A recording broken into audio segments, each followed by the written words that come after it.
the #1 team based on form. Well, let's take a look at their starting lineup. Damien Hyatt, of course, is in goal for them. Shaquille Dyer, Andre Dice, Nicoy Christian, Romario McPherson, Chevon James, Dwayne Smith, Mark Miller, of course, the workhorse in the middle of the park, as well as Shakeen Powell. Fabian McCarthy is back in the starting lineup behind Atafoy Bygrave, who would have scored a fantastic goal last match day. Yeah, beautiful. They do play the 4-2-3-1 system, and under Coach Harold Thomas, they have really been solid. They've lost just once in their last 5 games, and like I said, the team currently on form. So we expect them to be solid and to continue to go ahead and try and get the win today, which will push them into the top 6. As far as Humberline is concerned, this is how they will line up. Dennis Taylor, of course, in goal. Shamar Roden, Afiba Chambers. Javon Watson is back in the starting lineup, playing in that holding midfield role. Mark Rodney, Andrew Vanzi will be playing at centre half as well. So Jay Graham, Leonardo Gibson, Javane Thompson, Lorenzo Lewin, and Andre Clennon in the starting lineup. Well, Vanzi again find himself in central defence. I wonder if Linval Lewis was available, whether or not Coach Price would be tempted to keep Vanzi in that central defensive role. But yeah, they're playing the 4-3-3 system, or 4-2-1-3, depending on how you look at it. And Jibison would. These are the highlights, and Dunbeholden actually started off pretty strongly there. Deliver inside, looking for Bygrave, and Bygrave just nodding it to Dennis Taylor. Lewin was a nuisance all game, drawing the foul, and the free kick would have been awarded to Humberline. Up stepped Andrew Vanzi. Brilliant. Sensational stuff in the 20th minute. His 5th goal this season, Andrew Vanzi, and that was just simply superb. Nothing Damien Hyatt could have done about that one. But Dunbeholden, they kept on pressing. Miller playing the ball inside. Got the return pass from Dwayne Smith, and the finish, delightful. In the 32nd minute, Dunbeholden, they got the equaliser. And Miller getting his first of the game, but you would really have to say thanks to Smith's through ball, splitting the Humberline defence in the process, and Miller with the finish. And there'll be more to come. McPherson running with it, finding Smith. Look at this ball again, and Miller with the run, Miller with the finish. 4 minutes from the end of the first half. They took the lead again. Fantastic stuff. A sense of deja vu with Miller receiving that ball from Smith, and he would get his second. And that's all she wrote. Dunbeholden 2, Humberline 1.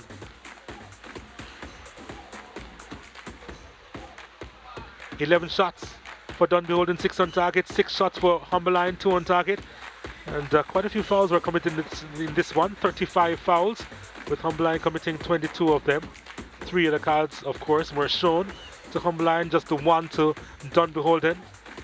As far as the corner kicks were concerned, Humberline had more of those too. Dunbeholden, though, in the end, just edging out the possession at 52%.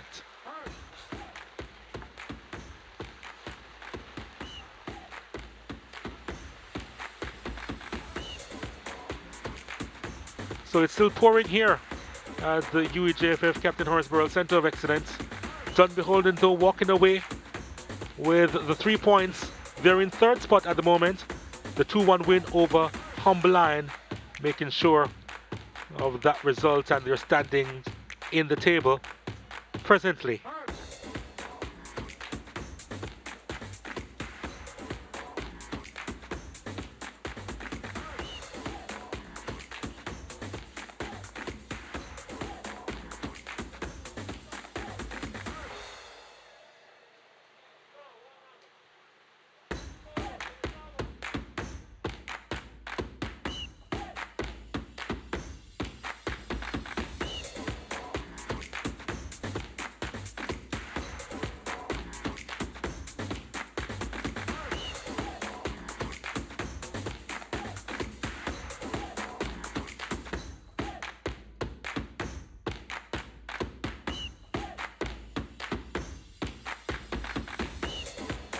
really helped your team get the 3 points today. How good were the passes to you? It was a brilliant pass by Smith. We've been working on it from weeks in, week out. And now today, in cap it off by giving me 2 goals. So I give thanks to him and the rest of my teammates. What has Coach Thomas brought to this team that has really turned your fortunes around? Well, he brings a lot of organization because we never organized the first couple of games.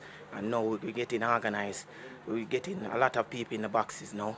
So if we capitalize, for score more goals.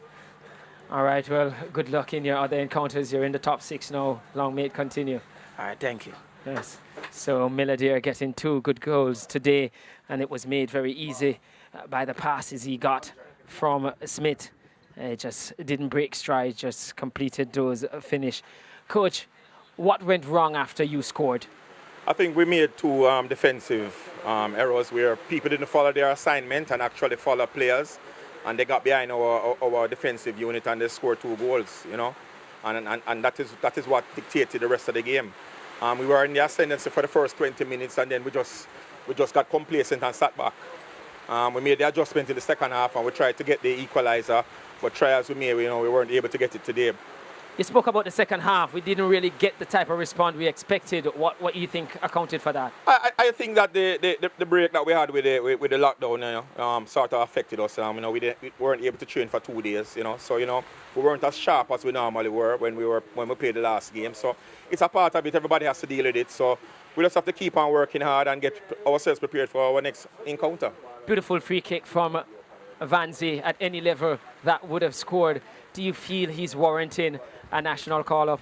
Well, you know, it's up to the technical staff of the Jamaica Football Federation to go around, look at players, and if they believe that he deserves a call, they'll call him. But he has been playing well. You know, he's one of the bright spots for us this entire season. How do you lift them for the next game? Keep them working hard. You know, we have to continue motivating. We have to play with pride, and we have to be warriors. Well, Coach, good luck going forward. Thank you. So, Coach Price there didn't really keep his top 6 hopes alive with his performance today, but still upbeat.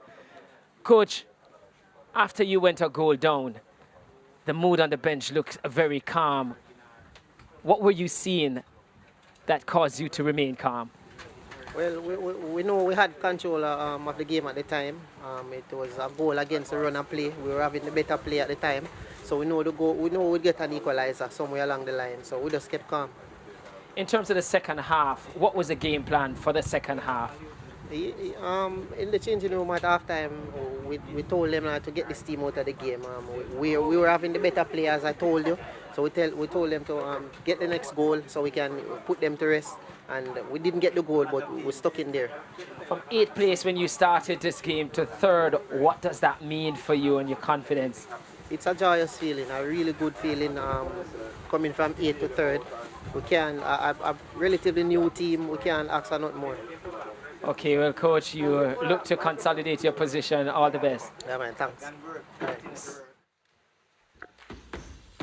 So, Dunbeholden with a 2-1 win over Humble Lion as the Jamaica Premier League powered by digital continues in the rain here.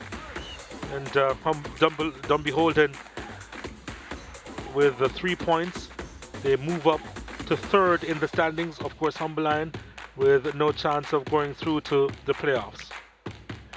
They are just a point behind the leaders. They're in 3rd position. Just to review that earlier today, Harbourview got the better of Malines United by a 0-0. There's still Cavalier against Mount Pleasant to be played in a little while. Veer United battle Tivoli Gardens tomorrow, so to Waterhouse against Onic Gardens. So, about the standings, Veer United on top on 14 points, Portmore United and Dunbeholden now on 13 points, a point behind Veer. Cavalier outside, well, they're in 4th position on 12 points. They can actually go top of the table with victory a little bit later on, and Humble Lion at the bottom. Just to 1 match to be played in the round with the 6 points from their 9 games. That's a wrap for the first game of the doubleheader that's being broadcast live on your home of champions. Stay tuned for the final game here. On behalf of the hard-working production team, it's goodbye from this one.